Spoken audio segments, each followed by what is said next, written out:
उस पहाड़ पर दर्शन दिया और दर्शन दे करके परमेश्वर जो है सो उस मूसा के द्वारा वो चाहता था कि मैं मूसा के द्वारा मैं अब मानव जातियों के बीच में जाऊं। और निर्गमन 3 उसके 7 से 9 वचन में अगर पढ़ेंगे वहां लिख आप लोग नोट करते हैं, क्योंकि समय नहीं कि मैं आप लोगों को पढ़वाते रहूंगा, क्योंकि हमें मुझे सवाल भी करना है।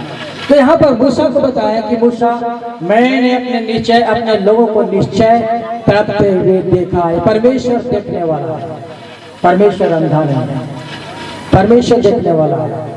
कहता मूसा, मैंने अपने लोगों की कराहना को मैं सुना हूं, यानी परमेश्वर की कान खुला हुआ है, परमेश्वर बहिरा नहीं है। फिर मूसा को परमेश्वर कहता है, मूसा, मैंने अपने लोगों को तड़पन को देखा हूं, इसलिए मैं उतर आया और ताकि उनके ऊपर मैं चित्त लगाया, उनके ऊपर मैं दृष्टि लगाया, उनके ऊपर मैं ध्यान लगाया, ताकि इनके बीच में जाकर के इनके पीड़ा को, इनके तड़पन को, इनके प्यास को, इनके जीवन के अधूरा धर्म को मैं मिटा सकूं। हालेलुया। इतना बड़ा परमेश्वर। कलूसी 1:15 से 27-25 तक पढ़ेंगे। लिखते हैं कि पूरा परमेश्वर पूरे ब्रह्मांड का मालिक है, परमेश्वर हो, पूरी दुनिया का मालिक परमेश्वर है। एक एक चीज को परमेश्वर ने सृष्टि किया और वहां यीशु मसीह मौजूद था और यीशु मसीह के नाम से सारी चीज की सृष्टि किया। और वही परमेश्वर इसी संसार में अपने बेटे और बेटियों के साथ में रहने के लिए, उनसे बातचीत करने के लिए, उनके तड़पन को अपने जीवन में लेने के लिए, उनको शांति देने के लिए वही परमेश्वर है। अदृश्य परमेश्वर, अदृश्य परमेश्वर जिसको मानव इस पापी आंख से उस परमात्मा को, उस ईश्वर को कदापि देख नहीं सकता है, लेकिन वही परमेश्वर दृश्य रूप में इस धरती पर एक मनुष्य रूप में अवतार लिया। हाड़ मांस के साथ में, चमड़ी के साथ में, ब्लड के साथ में इस धरती पर 2023 साल पहले धरती पर उसका आगमन हुआ और वो यीशु मसीह के नाम से उसका अवतार हुआ। और आपको मालूम हो जाए कि यीशु मसीह का नाम का अर्थ क्या होता है? हमारे दुख को, हमारे श्राप को उठा करके हमको शांति देने वाला, हमारे अधर्म को माफ करके शांति देने वाला परमेश्वर है, पिता है। वही हमें माफ कर सकता है, वही हमें क्षमा कर सकता है, वही हमें इस पीड़ा से बचा सकता है, आपदा से बचा सकता है, भयंकर अंधकार की शासक से बचा सकता है, भयंकर इस संसार में आने वाला प्रकोप से बचा सकता है। आपको मालूम, शायद आप किसी के लिए चिंता करते हैं कि नहीं, लेकिन मुझे रात भर चिंता होता है, नींद नहीं आता है। आप उत्तराखंड में जोशीमठ को देखे होंगे कि वो पूरा खसकते जा रहा है, फटते जा रहा है वहां का जमीन। क्या उनकी जान नहीं बचेगा? क्या उनकी आपकी चिंता नहीं है?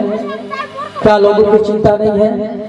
परमेश्वर कहता है, देखो मेरे लोग नाश होने पर हैं, उनको कौन बचाने जाएगा? उनको कौन सुसमाचार करने जाएगा? कौन मेरे नाम को बचाने जाएगा? कोई है यहाँ पर ऐसा? कोई है जो परमेश्वर के वचन को लेकर जा सकता है? आज कोई नहीं है, कोई नहीं। परमेश्वर कहता है कि मैं ऐसे लोगों को जो नाश होने के कगार में है, जो उनका जीवन नष्ट होने के कगार में है, मैं उनको बचाने के लिए आया हूं। इस धरती पर मेरा अवतार लेने का कारण यही हुआ कि जो मैं अपने लोगों को अपने हाथों से मनुष्य जाति को बनाया, इसी धूल से, इसी मिट्टी से मैंने बनाया और मिट्टी से बना करके मैंने अपनी आत्मा को उनके अंदर में फूंका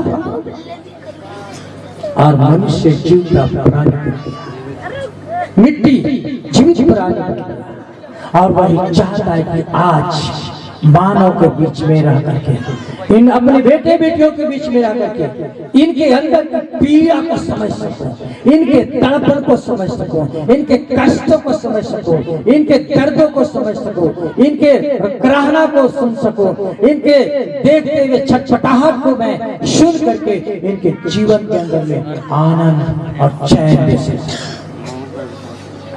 हालेलुया, हालेलुया। और यही परमेश्वर की इच्छा है कि वो परमेश्वर यूहन्ना 1:1 और उसके 14 वचन में वो परमेश्वर हड्डी और मांस और चमड़े के साथ में बन करके आया और हमारे और बीच में रहने के लिए एक जगह मांगा। कहा कि अपने हृदय में मुझे जगह दो, अपने हृदय में मुझे जगह दो, अपने घर में मुझे जगह दो, अपने घर में रहने के लिए मेरे साथ मुझे जगह दो कि मैं तुम्हारे साथ रह सकूं। क्या अपने घर में जगह देना चाहते हैं प्रभु को? क्या इस मसीह को अपने घर में जगह देना चाहते हैं? क्या अपने हृदय में जगह देना चाहते हैं? बोलिए हालेलुया, बोलिए इस मसीह की। अगर यदि आप परमेश्वर को अपने घर में जगह देना चाह रहे हैं, अपने हृदय में जगह देना चाह रहे हैं, तो आज ही इस मसीह आपके साथ में जाएगा, आज ही आपके घर में जाएगा और आपका घर आनंद में बदल जाएगा, शांति में बदल जाएगा, आपके घर में आनंद आ जाएगा, आपके परिवार में आनंद आ जाएगा, आपके बिजनेस में आनंद आ जाएगा, आपके फाइनेंशियल में आनंद आ जाएगा, आपके भूमि में आनंद आ जाएगा, आपके जीवन में आनंद आ जाएगा, आपके एक एक चीज में खुशियां खुशियां खुशियां से आप आनंद आनंद के साथ उछलना शुरू कर देंगे। हालेलुया, यीशु मसीह की। परमेश्वर चाहता है कि मैं तुम्हें आज खुशी देने के लिए आया हूँ, आनंद देने के लिए आया हूँ। मेरी संतान है, मैं इनके कराहना को मैं देखना नहीं चाहता, इनके छटपटाहट को देखना नहीं चाहता, मैं इनके तड़पन को नहीं देखना चाहता। होशे 11 के 8 में कहते हैं, जब तू तड़पता है तो मेरा हृदय टूटता है, मेरा हृदय टूटता है। तू जब धरती पर पटकाता है तो मेरे शरीर के हड्डियां चूर होने लगता है। काश मेरा बेटी मुझे चीख पुकारती, मेरे नाम को पुकारती। आप जब कैंसर की बीमारी से तड़पते हैं, ट्यूमर से तड़पते हैं, किडनी फेल से तड़पते हैं, हार्ट की बीमारी से तड़पते हैं, ब्रेन हेमरेज से तड़पते हैं, लीवर फेल हो जाता है, किडनी फेल हो जाता है, आपके जब गोद में बच्चे नहीं रहते हैं, आप दुनिया के कोने कोने में तड़पते और तड़पते रहते हैं। शायद कहीं भी शांति मिल जाए, कहीं शांति मिल जाए। एक बहन तड़पते हुए आई और कोई उसे बताया, और रोड से हमारे यहाँ प्रार्थना भवन 1 किलोमीटर पर है, और वहां से वो रोते हुए तड़पते हुए आ रही है, तड़पते हुए आई। पूछी कि कहाँ इसमें से प्रार्थना होता है? तो बताया यहाँ पर होता है।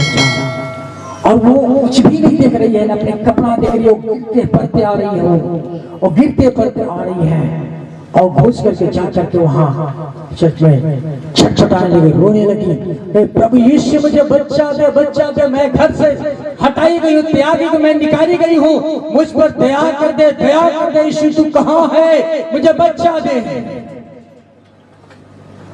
और उसके तड़पन को यीशु मसीह सुन लिया, उसके तड़पन को यीशु मसीह सुन लिया, और उसके तीसरे दिन गर्भ था। और परमेश्वर ने से आज 3 बच्चों को आशीष दिया है। आज आपके तड़पन को देख रहा है मेरे बहन, मेरे भाई, आपके तड़पन को देख रहा है। आप सोचते हैं कि मेरा कलीसिया नहीं बढ़ रहा है, पास्टर लोग, मेरे कलीसिया में बढ़ोतरी नहीं हो रहा है, मुझे डर लगता है, मैं कैसे सुसमाचार करूं।